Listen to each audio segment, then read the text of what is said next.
Dans la vie, il y a deux grands mystères, l'amour et l'argent. Qu'est-ce que l'amour? La question a été explorée à fond, dans les romans, les chansons, les films, à la télévision. Mais pas la question, qu'est-ce que l'argent? La théorie de l'argent n'a jamais inspiré de film à grand succès, et ça n'a rien d'étonnant. Rien d'étonnant non plus qu'elle ne soit presque jamais mentionnée dans nos écoles. D'où vient l'argent?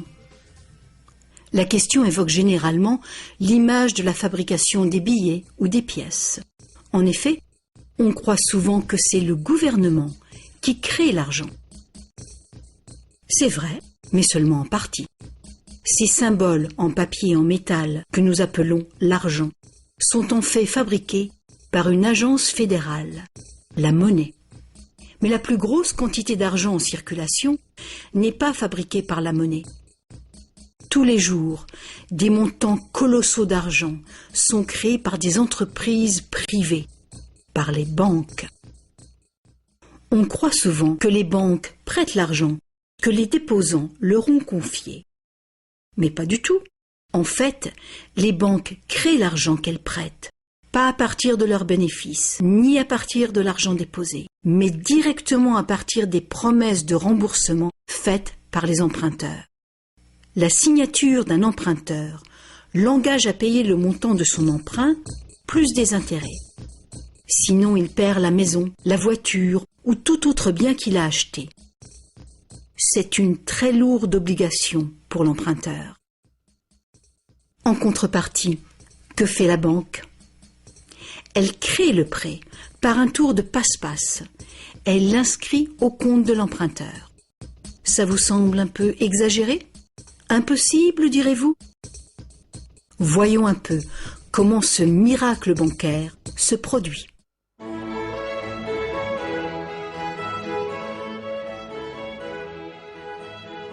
Au fil de l'histoire, l'argent a pris bien des formes. Il fallait simplement que l'argent soit portable et qu'un nombre suffisant de gens soient confiants de pouvoir l'échanger contre des choses de valeur bien réelles, comme de la nourriture, des vêtements ou une maison. L'argent a pris la forme de fèves de cacao, de coquillages, de pierres et même de plumes.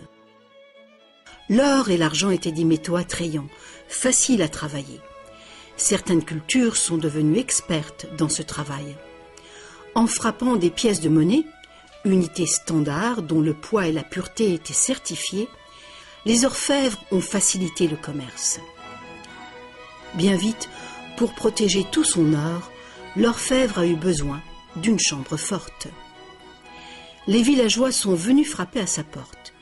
Ils voulaient louer un peu de place dans cette chambre forte pour garder leur or et leurs objets de valeur bien en sécurité. L'orfèvre a fini par louer tout son espace dans sa chambre forte. La location lui a rapporté un petit bénéfice. Les années sont passées et notre orfèvre a constaté une chose fort importante. Les déposants venaient rarement chercher leurs pièces d'or et ils ne venaient jamais tous en même temps. Il faut dire que les reçus faits par l'orfèvre étaient utilisés sur le marché comme s'ils étaient véritablement l'or qu'ils représentaient.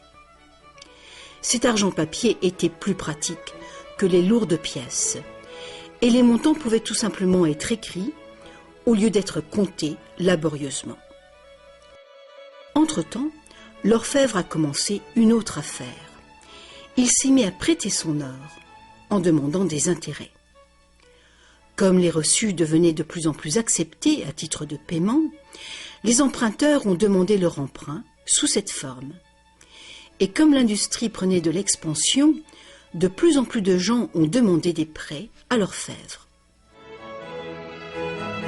Alors, l'orfèvre a eu une idée plus géniale encore. Il savait que ses déposants venaient rarement chercher leurs pièces d'or. Il a donc pensé qu'il pouvait faire des prêts couverts par l'or de ses déposants. Aussi longtemps que les emprunts seraient remboursés, les déposants n'en sauraient rien. Et l'orfèvre, maintenant plus banquier qu'artisan, feraient de gros bénéfices.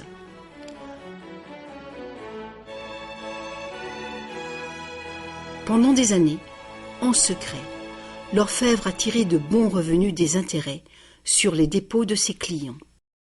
Maintenant gros prêteur, il devenait sans cesse plus riche et il commençait à étaler ses richesses. Les gens l'ont alors soupçonné de dépenser l'argent de ses déposants. Ensemble, ils l'ont menacé de retirer tout leur or si l'orfèvre ne s'expliquait pas sur sa richesse si soudaine.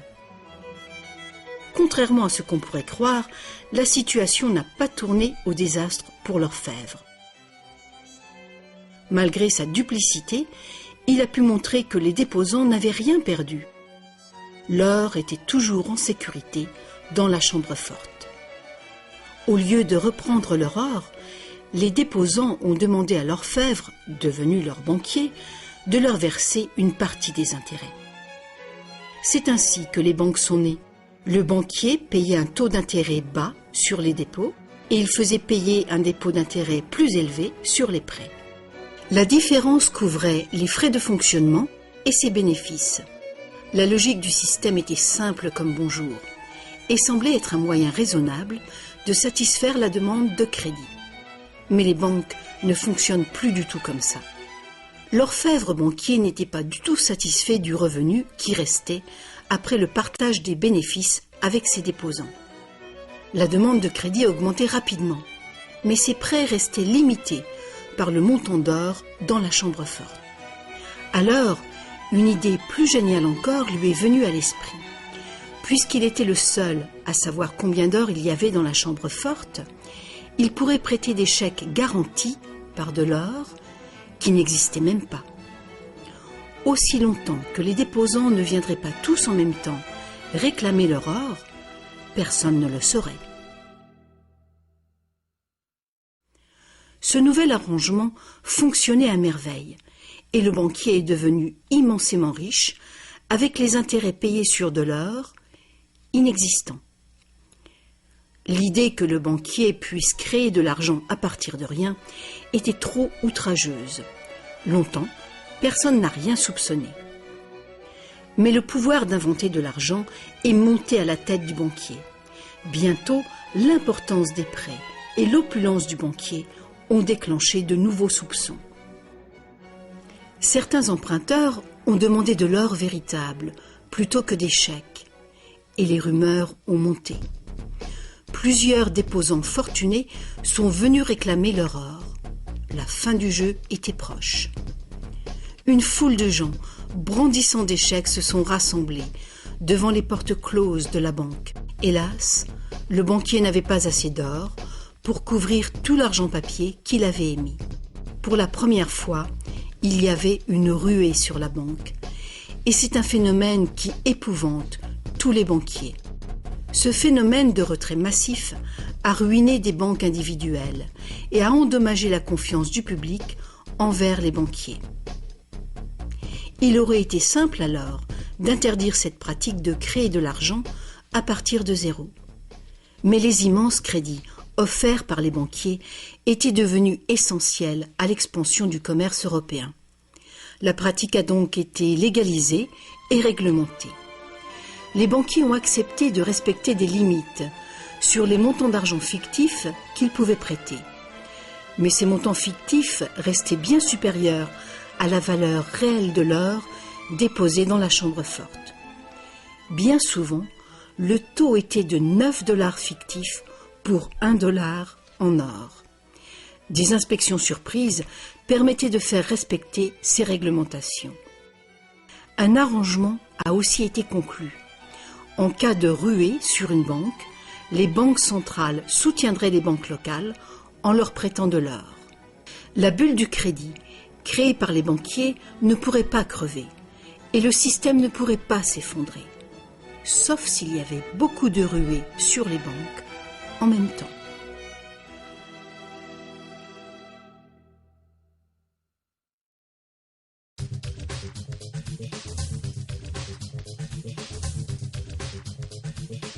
Petit à petit, le système de réserve fractionnelle, soutenu par une banque centrale, est devenu le système monétaire dominant dans le monde. Et la fraction d'or qui garantissait l'argent créé par le processus de dette est progressivement arrivée à zéro. La nature même de l'argent a changé. Autrefois, un dollar en papier était en fait un reçu avec lequel on pouvait réclamer un poids fixe d'or ou d'argent. Actuellement, un dollar papier ou un dollar numérique peut uniquement être échangé pour un autre dollar papier ou un autre dollar numérique. Autrefois, le crédit créé par une banque privée existait sous forme de billets de banque privée. Les gens avaient le droit de refuser ces billets, tout comme ils peuvent refuser un chèque personnel aujourd'hui.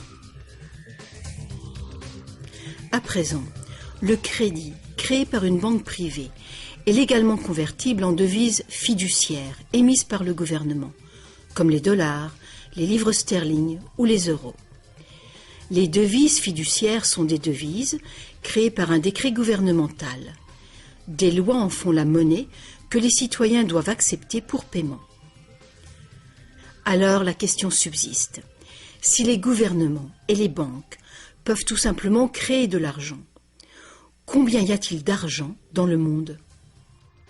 Autrefois, le montant total d'argent était limité par les quantités physiques des éléments utilisés comme garantie. Par exemple, pour créer plus d'argent basé sur l'or, il fallait trouver davantage d'or. À présent, on crée vraiment l'argent à partir de dettes. Chaque fois que quelqu'un fait un emprunt à une banque, de l'argent est créé. Le montant total d'argent qu'il est possible de créer n'a qu'une seule limite réelle, le montant total de la dette.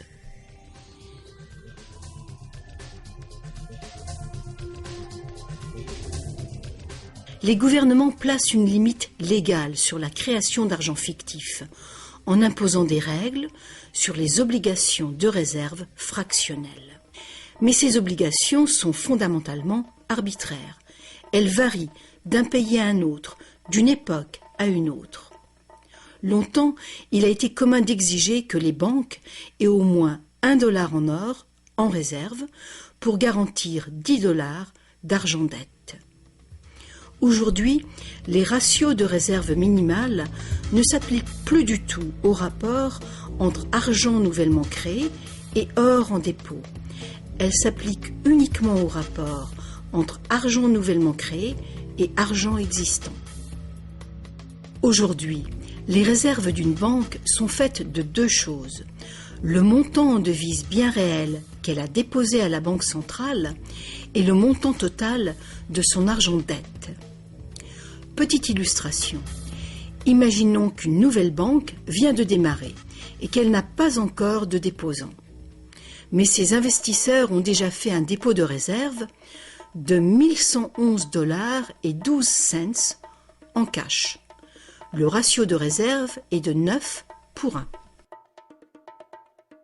Étape numéro 1. La banque accueille son premier client pour un emprunt. Notre client a besoin de $10 000 pour une voiture d'occasion. Avec un ratio de 9 pour 1, la réserve déposée autorise la banque à créer légalement, comme par magie, 9 fois ce montant, soit $10 000. Ces $10 000 n'existent nulle part physiquement. C'est de l'argent nouveau, tout simplement versé au compte de l'emprunteur en tant que crédit. C'est de l'argent dette.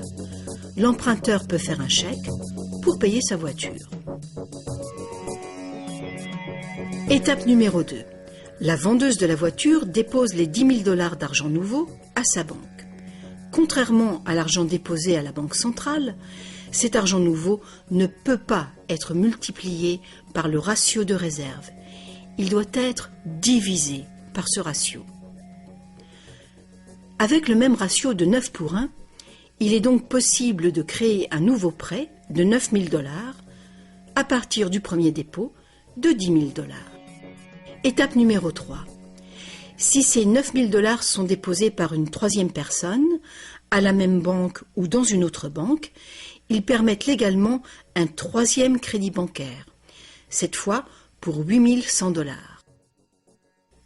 Comme les poupées russes, qui s'emboîtent et deviennent toujours plus petites, chaque nouveau dépôt peut mener à un prêt toujours plus petit, et cette série décroissante est infinie. Par contre, si l'argent fictif créé par l'emprunt n'est pas déposé à la banque, le processus s'arrête. C'est la partie imprévisible du mécanisme de création de l'argent. Mais le plus probable, c'est qu'à chaque étape, le nouvel argent sera déposé à la banque et que le processus se répétera bien des fois et que finalement, presque 100 000 $ d'argent nouveau sera créé. Tout cet argent nouveau est créé à partir du processus de dette uniquement. Et tout ce processus est légalement autorisé par le petit dépôt de réserve initial de 1111 $ et 12 cents qui demeure intouché à la Banque centrale. Autre facteur important. Avec ce système ingénieux, les registres de chacune des banques doivent montrer que la banque a 10% de plus en intérêt qu'en prêt. C'est donc un incitatif très fort pour une banque de solliciter des dépôts afin de pouvoir prêter davantage. Tout ceci crée l'idée fausse que l'argent vient des dépôts. À moins que chaque prêt successif ne soit déposé à la même banque, aucune banque ne peut prétendre avoir multiplié sa réserve initiale de presque 90 fois uniquement par des crédits bancaires. Mais il faut bien comprendre que le système bancaire est un circuit fermé. Un crédit créé dans une banque devient un dépôt dans une autre banque et vice-versa. En fin de compte, l'effet est grosso modo le même que si tout se passait dans une seule et même banque. En résumé, la réserve initiale d'un peu plus de 1111 $ à la Banque centrale permet de récolter des intérêts sur des sommes allant jusqu'à 100 000 $ que la banque n'a jamais eu. Ça vous semble absurde? Écoutez un peu. En quelques décennies, à cause du lobbying féroce des banques, les obligations de réserve ont quasiment disparu dans plusieurs pays. Et les ratios actuels de réserve peuvent être bien plus élevés que 9 pour 1. Pour certains types de comptes, 20 pour 1 et même 30 pour 1 sont tout à fait communs. Plus récemment encore, les banques ont trouvé le moyen de complètement contourner les obligations de réserve en faisant payer des frais de dossier en plus du capital prêté. Alors, bien que les règles soient compliquées, la réalité est toute simple. Les banques peuvent créer autant d'argent qu'on est capable d'en emprunter.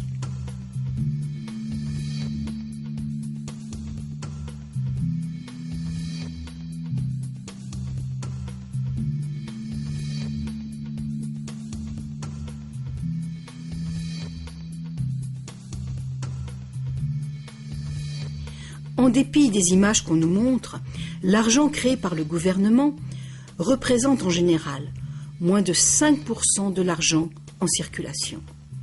Aujourd'hui, plus de 95% de l'argent a été créé par quelqu'un qui a signé une reconnaissance de dette à une banque.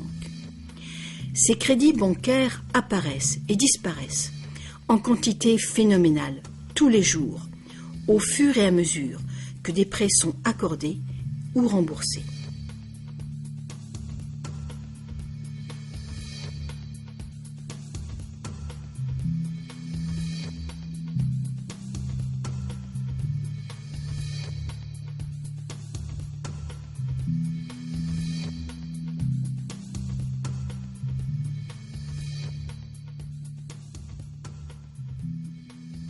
Les banques ne peuvent utiliser ce genre de système qu'avec la coopération des gouvernements. Premièrement, les gouvernements passent des lois qui imposent l'utilisation de la devise nationale. Deuxièmement, les gouvernements permettent que les crédits créés par les banques privées soient payables dans leur devise nationale. Troisièmement, les cours de justice gouvernementales font respecter les obligations de paiement des dettes. Et enfin, les gouvernements adoptent des règlements qui assurent le fonctionnement et la crédibilité du système monétaire sans rien faire pour informer le public de l'origine véritable de l'argent.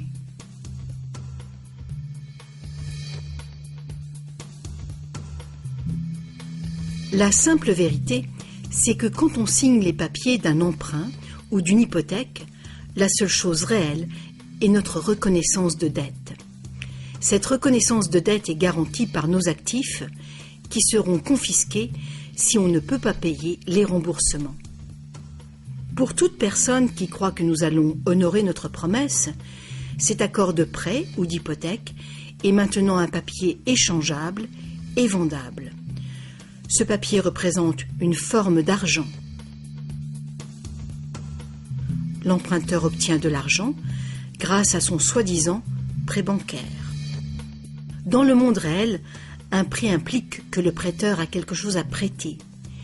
Si vous avez besoin d'un marteau, ma promesse de vous prêter un marteau que je n'ai pas ne vous servira strictement à rien.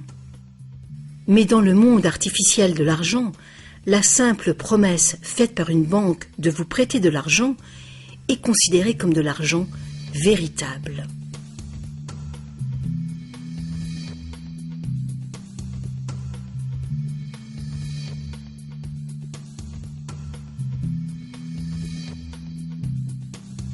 Ici encore, la vérité est simple.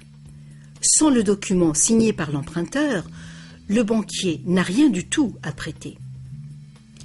Est-ce que vous vous êtes déjà demandé comment tout le monde, les gouvernements, les entreprises, les familles, peut être endetté en même temps et pour des sommes aussi colossales? Est-ce que vous vous êtes demandé comment il peut y avoir autant d'argent à emprunter? Maintenant, vous le savez. Il n'y en a pas. Les banques ne prêtent pas l'argent, elles le créent, et c'est de l'argent dette. Comme la dette est potentiellement illimitée, la quantité d'argent créée est illimitée, elle aussi. Mais l'inverse est vrai également. Vous n'êtes pas étonné qu'en dépit de toutes nos ressources, toutes nos inventions et toute notre productivité, nous soyons presque tous si lourdement endettés, aussi bien les gouvernements que les entreprises et les particuliers? Ah, si seulement les gens cessaient de se demander comment est-ce possible? Comment se peut-il que les gens qui produisent toute la richesse réelle soient endettés envers les gens qui ne font que prêter de l'argent, symbole de cette vraie richesse? Le plus étonnant, c'est qu'une fois que nous réalisons que l'argent est en fait une dette, nous comprenons que sans dette, il n'y aurait pas d'argent.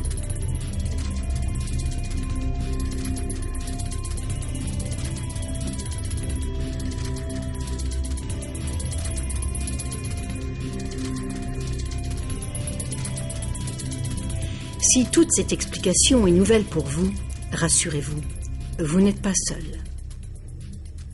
Beaucoup de gens s'imaginent que si toutes les dettes étaient payées, la situation économique irait beaucoup mieux. C'est sûrement vrai au niveau individuel. Quand on a remboursé ses prêts, on a davantage d'argent à dépenser. Mais il est faux de croire que s'il n'y avait plus de dettes, il y aurait davantage d'argent à dépenser. En fait, c'est tout le contraire. Sans dette, il n'y aurait pas d'argent du tout. Alors, vous voyez, nous dépendons complètement du renouvellement continu du crédit bancaire. Pas de prêt, pas d'argent. C'est exactement ce qui s'est passé durant la Grande Dépression. La quantité d'argent a fondu radicalement quand la quantité des prêts a chuté.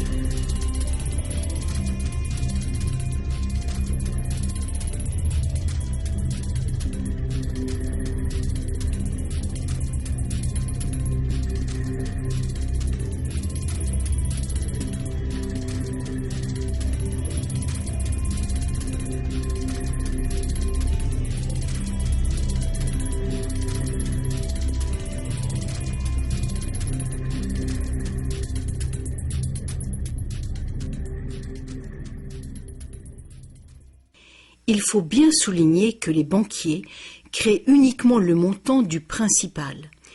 Ils ne créent pas l'argent qui sert à payer les intérêts. Alors, d'où vient cet argent ? Le seul endroit où les emprunteurs peuvent obtenir de l'argent pour payer les intérêts est l'ensemble des fonds de l'économie générale. Mais presque tous ces fonds ont été créés de la même façon, à partir de crédits bancaires. Donc partout, il y a des emprunteurs qui se trouvent dans la même situation. Ils cherchent désespérément l'argent pour rembourser le principal et les intérêts dans une réserve globale d'argent qui ne contient que le principal.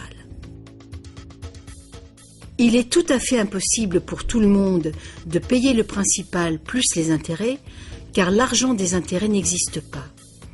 Une formule mathématique simple le montre.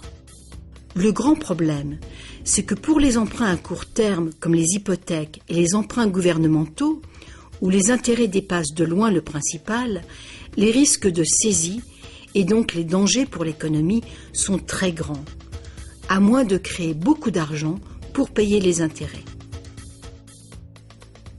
Pour que la société continue de fonctionner, le taux des saisies doit rester bas. De plus en plus de nouvelles dettes doivent être créées pour trouver l'argent qui servira à payer les dettes précédentes. Alors bien sûr, la dette totale augmente, et les intérêts aussi, ce qui cause une escalade exponentielle de l'endettement.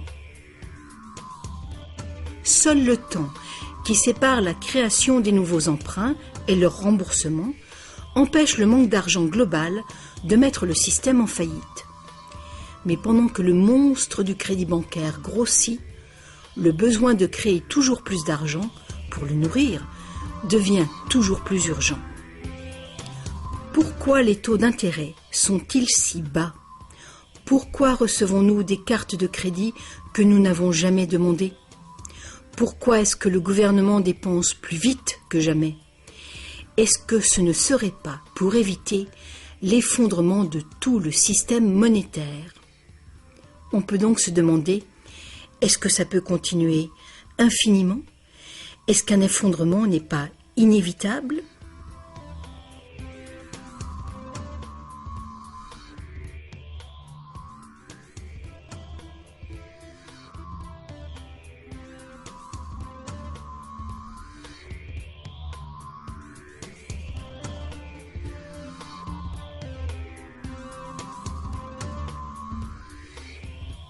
L'argent facilite la production et le commerce. Quand la quantité d'argent augmente, l'argent perd progressivement de sa valeur. C'est l'inflation. À moins que le volume de production et de commerce dans le monde réel augmente proportionnellement pour compenser cette augmentation. Ajoutez à cela que quand on parle d'une croissance économique de 3% par an, par exemple, on pourrait croire que c'est un taux constant. Eh bien, pas du tout.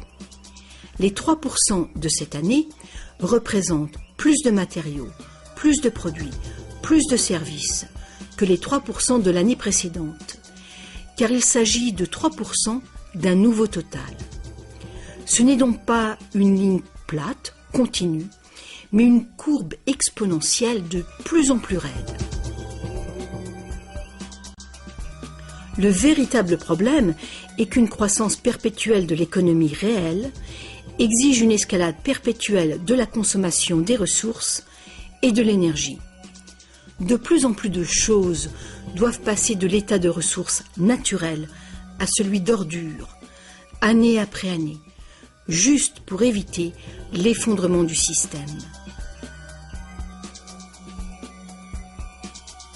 La situation est grave, très grave.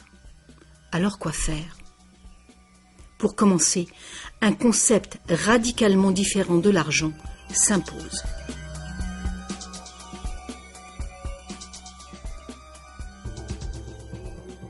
Le temps est venu pour les gens de se poser 4 questions simples et de les poser à leur gouvernement. Partout dans le monde, les gouvernements empruntent de l'argent avec intérêt aux banques privées. La dette gouvernementale est une composante majeure de la dette globale. et une énorme partie de nos taxes va au paiement de cette dette. Maintenant, nous savons que les banques créent l'argent qu'elles prêtent et que les gouvernements les autorisent à le faire. Nous savons aussi que les gouvernements créent les devises par décret et qu'ils ont au moins le même droit que les banques de créer leur propre argent. Alors, première question. Pourquoi est-ce que les gouvernements choisissent d'emprunter de l'argent aux banques privées avec intérêt quand ils pourraient créer tout l'argent qu'il leur faut sans intérêt? Deuxième question. Pourquoi créer de l'argent à partir du processus de dette? Pourquoi pas créer de l'argent qui circule en permanence et qui ne doit pas sans cesse être réemprunté pour exister? Troisième question. Comment un système monétaire fondé sur l'accélération perpétuelle de la croissance peut-il servir à construire une économie durable? N'est-il pas évident qu'une croissance en accélération perpétuelle est incompatible avec la durabilité? Et finalement, pourquoi notre système actuel dépend-il entièrement d'une croissance perpétuelle? Que faut-il changer pour créer une économie durable?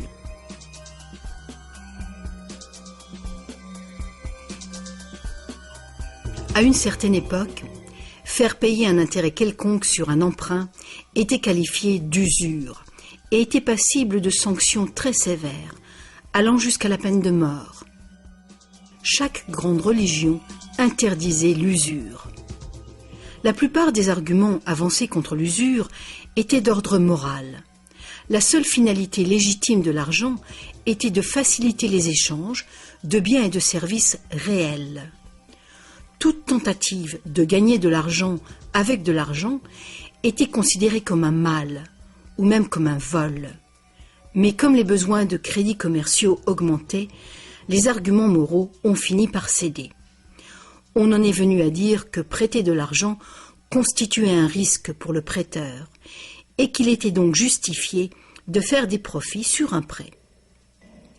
Aujourd'hui, ces notions semblent dépassées.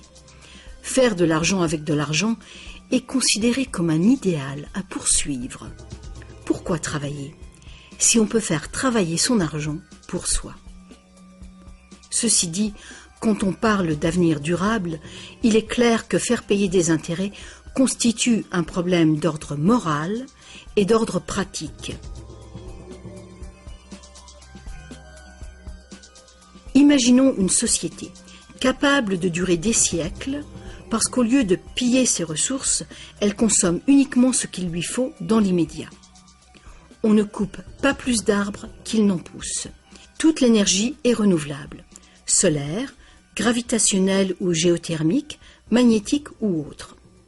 Cette société vit dans les limites de ses ressources non renouvelables, en réutilisant et en recyclant tout. Et la population n'augmente pas en nombre.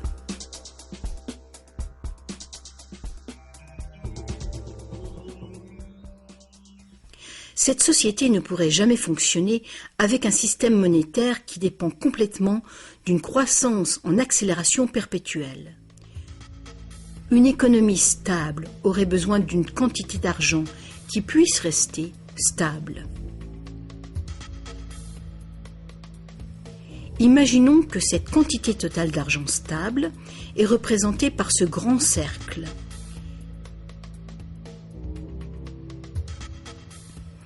Imaginons aussi que les prêteurs doivent vraiment avoir de l'argent à prêter. Si des prêteurs, à l'intérieur de ce cercle, commencent à prêter de l'argent avec intérêt, leur part d'argent va s'agrandir. S'ils continuent de prêter, toujours avec intérêt, l'argent remboursé, quel sera le résultat? Que l'argent vienne de l'or, d'un décret gouvernemental ou d'une dette, les prêteurs vont s'accaparer la totalité de l'argent. Et après toutes les saisies, toutes les faillites, ils seront propriétaires de tous les biens immobiliers.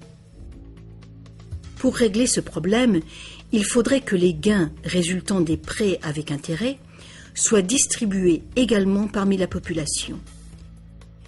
Une taxation lourde des bénéfices bancaires pourrait être une solution.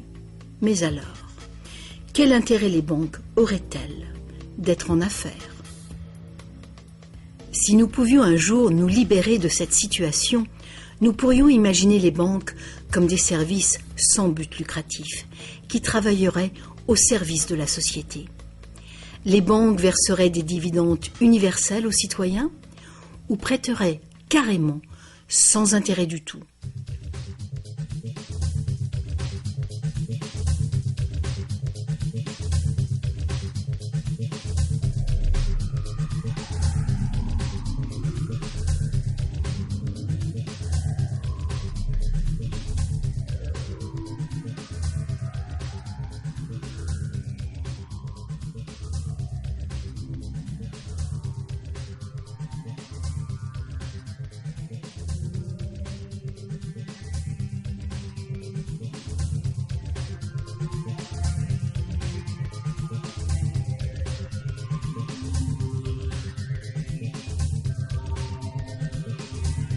Si tous ces problèmes viennent de la nature fondamentale du système, inutile d'essayer de bricoler le système. Il faut le remplacer. Beaucoup de critiques réclament un retour à l'étalon or, disant qu'il a fait ses preuves de fiabilité. Ils ignorent les arnaques qui peuvent être commises avec l'or. Limer les pièces, altérer le métal, le déprécier, accaparer le marché. Bref, toutes les pratiques déjà utilisées du temps de l'ancienne Rome qui ont contribué à sa chute. Certains préconisent un étalon argent, car ce métal est plus abondant que l'or, ce qui rend plus difficile le monopole du marché. Mais beaucoup de gens questionnent la pertinence de revenir aux métaux précieux. L'idée de porter de gros sacs pleins de pièces n'enchante personne. L'argent papier, l'argent numérique, le plastique, ou plus probablement l'argent biométrique, seront les moyens d'échange. Et ils présentent ce potentiel de créer de l'argent dette en quantité illimitée. En définitive, si l'or était à nouveau le seul étalon, tous les gens qui n'ont pas d'or se retrouveraient tout à coup sans argent. D'autres partisans des réformes monétaires ont conclu que l'avarice et la malhonnêteté sont les principaux problèmes et qu'il y a sans doute de meilleurs moyens de créer un système monétaire équitable et honnête sans passer par l'argent ou l'or. Des esprits inventifs ont proposé une variété d'options. Beaucoup de systèmes de troc privés créent de l'argent dette, mais ils le font ouvertement, sans intérêt. Un exemple est le système de troc où la dette est exprimée en promesse d'heures de travail. Tout travail est évalué de manière égale, en dollars, qui ont une équivalence en biens réels. Les frais du système sont couverts par des honoraires et non pas par des intérêts. Ce genre de système monétaire peut être mis en place par toute personne capable de concevoir un moyen de comptabiliser et de trouver des participants dignes de confiance. Mettre en place un système de troc local est une bonne mesure de planification d'urgence pour une communauté, même si ce système n'est guère utilisé actuellement. La réforme monétaire, comme la réforme électorale, est un vaste sujet qui exige une volonté de penser autrement et de changer. La réforme monétaire, comme la réforme électorale, ne sera pas facile, car les intérêts puissants qui bénéficient du système feront l'impossible pour conserver l'avantage. Sachant que l'argent n'est qu'une idée, et qu'en réalité, l'argent est uniquement ce qu'on fait de lui, voici une option simple à considérer. Le modèle suivant est basé sur des systèmes qui ont fait leurs preuves en Angleterre et en Amérique, mais qui ont été déstabilisés et détruits par les banquiers et leurs réserves fractionnelles. Pour créer une économie basée sur de l'argent permanent et libre d'intérêt, il suffirait que le gouvernement crée de l'argent et le dépense dans l'économie, de préférence dans des infrastructures durables comme les routes, les chemins de fer, les ponts, les ports et les marchés publics. Cet argent ne serait pas de l'argent dette, ce serait de l'argent valeur, qui aurait la valeur des infrastructures financées. Si ce nouvel argent facilitait une croissance proportionnelle du commerce, il ne causerait pas d'inflation du tout. Mais si les dépenses gouvernementales causaient l'inflation, deux interventions seraient possibles. L'inflation équivaut en fait à une taxe forfaitaire sur l'argent. Que l'argent perde 20% de sa valeur ou que le gouvernement nous taxe de 20%, l'effet sur notre pouvoir d'achat est exactement le même. Vu de cette manière, l'inflation pourrait remplacer la taxation, à condition de rester limitée et d'être utilisée à bon escient. Le gouvernement pourrait aussi choisir de lutter contre l'inflation en percevant des taxes qu'il retirerait ensuite de la circulation, réduisant ainsi la quantité d'argent pour restaurer sa valeur. Pour contrôler la déflation, c'est-à-dire la chute des salaires et des prix, il suffirait que le gouvernement dépense plus et mette plus d'argent en circulation. Sans la concurrence des dettes privées, les gouvernements auraient le contrôle des réserves d'argent de la nation. Le public serait donc qui blâmer si les choses allaient mal. Les gouvernements prendraient le pouvoir ou perdraient le pouvoir en fonction de leur capacité à maintenir la valeur de l'argent. Les gouvernements fonctionneraient surtout grâce aux taxes, comme maintenant, mais ces taxes auraient beaucoup plus de pouvoir financier, puisqu'il n'y aurait plus d'intérêt à payer. Il n'y aurait plus de dette nationale si le gouvernement crée uniquement l'argent dont il a besoin. Notre servitude collective et perpétuelle envers les banques, à cause de la dette gouvernementale, prendrait fin.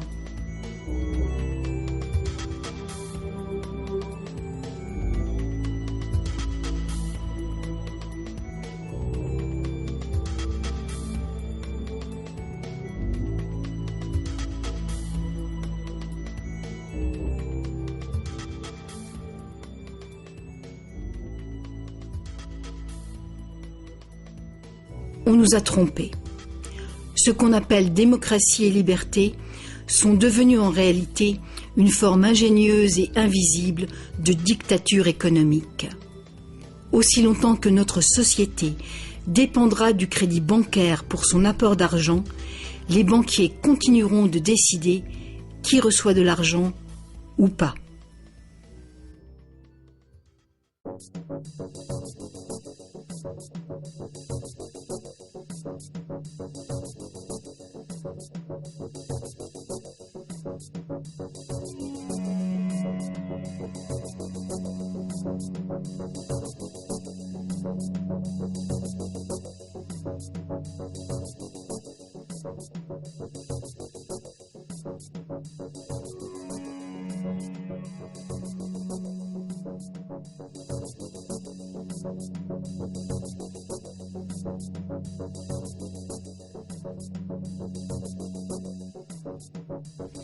Peu de gens savent aujourd'hui que l'histoire des États-Unis, depuis la Révolution de 1776, a été en grande partie une lutte épique pour se libérer du contrôle des banques mondiales dominées par les Rothschild.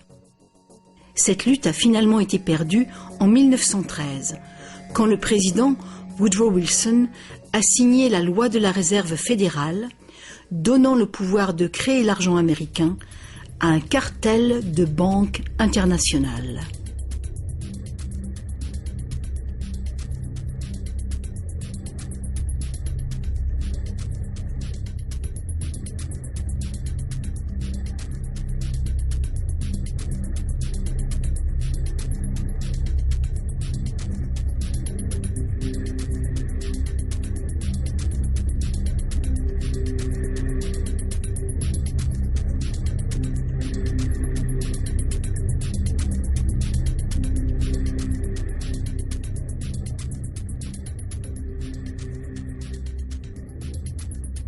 Le pouvoir de ce système est profondément ancré et le silence des médias et du monde de l'éducation à ce sujet est profond, lui aussi. Il y a des années, un vice-premier ministre du Canada a fait un sondage informel auprès de nombreux professionnels bien éduqués et auprès de simples citoyens. Il a constaté qu'aucun d'eux ne comprenait vraiment comment l'argent était créé. En fait, on peut probablement dire que la majorité des gens, y compris les simples employés des banques, n'ont jamais réfléchi à la question. Et vous ?